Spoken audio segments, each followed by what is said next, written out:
1947 finally India independence సాధించింది. కానీ ఒకసారి ఇమాజిన్ చేయండి, హిస్టరీ ఇంకోలా జరిగి ఉంటే. వాట్ ఇఫ్ జవహర్లాల్ నెహ్రూ గారు కాదు, సుభాష్ చంద్రబోస్ గారు భారతదేశపు ఫస్ట్ ప్రైమ్ మినిస్టర్ అయ్యి ఉంటే ఈరోజు ఇండియా ఇలా ఉండేది.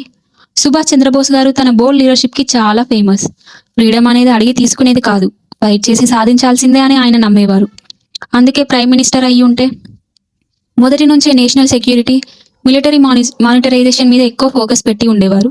దీంతో ఇండియన్ ఆర్మ్డ్ ఫోర్సెస్ మరింత పవర్ఫుల్గా మరియు టెక్నాలజీ పరంగా కూడా చాలా ముందుండి ఉండేవి. ఫారెన్ పాలసీ విషయంలో కూడా బోస్ మరింత అగ్రెసివ్ అప్రోచ్ తీసుకొని ఇండియా ఇంట్రెస్ట్ని గ్లోబల్ స్టేజ్ మీద మరింత స్ట్రాంగ్లీ రిప్రజెంట్ చేసి ఉండేవారు. ఎకానమీ విషయానికి వస్తే ఆయన ప్లానింగ్ మరియు ఇండస్ట్రియల్ డెవలప్మెంట్కి సపోర్ట్ చేసేవారు. అందువల్ల మ్యానుఫ్యాక్చరింగ్, ఇన్ఫ్రాస్ట్రక్చర్ రంగాలు ఇంకా వేగంగా గ్రో అయ్యి ఉండేవి.